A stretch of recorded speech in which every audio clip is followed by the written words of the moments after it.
Je ne suis pas un très grand adepte de photographie minimale, mais exceptionnellement, je vous présente un photographe qui a un sérieux penchant pour ce genre. Voici Nicolas Alan Cope. Ce qui m'a tout de suite plu dans ses photos, c'est la très grande maîtrise des tons et des contrastes.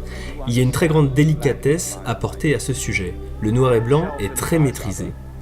On voit que le photographe sait où il nous emmène, il ne laisse presque pas de place au hasard. Il y a tout de suite une idée directrice qui va capter l'essentiel de ce que doit être la photographie. Et c'est très agréable à l'œil parce qu'on comprend immédiatement le message visuel de chaque photo. Il y a un souci du message plastique qui est extrêmement bien traité.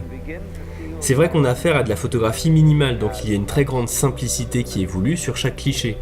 Et c'est vrai que c'est la force de ce genre de photographie. C'est très satisfaisant à l'œil d'arriver à capter l'essentiel du caractère d'un objet sur une seule image. Ce qui est étonnant, c'est qu'autant sur les photos studio, c'est plutôt quelque chose de facile à maîtriser, mais ici, sur des photos d'architecture, voire d'architecture vernaculaire, c'est tout autant maîtrisé. Ce qui est recherché, c'est très souvent une finesse des lignes de force. Elles peuvent être orthogonales, mais elles sont souvent diagonales. Il se dégage de ces images une esthétique extrêmement aiguisée. On voit des lignes de force particulièrement fines qui traversent la photo et qui donnent un sens de lecture immédiat à chaque image. Les figures se retrouvent structurées. Quand on le fait en architecture, on peut comprendre un goût certain pour les architectures cubiques. Mais le photographe capture également des toitures traditionnelles qui apparaissent ici comme très fines. De plus, le soleil est choisi pour projeter une lumière extrêmement nette avec des ombres qui taillent les surfaces. Ces ombres sont autant de lignes qui structurent la photo. Et quand il s'agit de portraits, ce sont souvent des accessoires et des costumes qui donnent à voir une très grande netteté.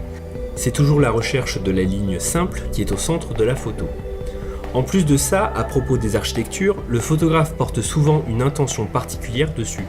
Si certaines fois c'est l'architecture dans sa masse qui est recherchée, certains bâtiments sont vus comme des volumes impénétrables, dans les architectures modernes, ce sont les rapports intérieurs et extérieurs qui sont le sujet de la photo.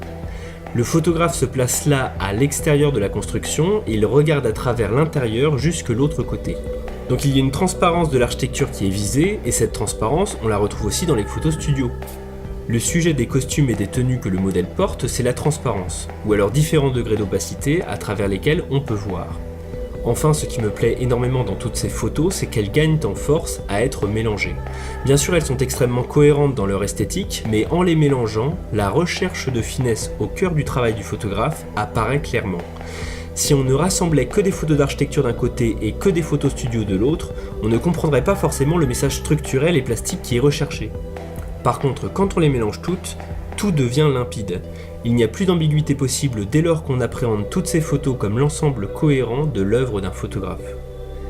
Merci d'avoir suivi l'épisode, à bientôt.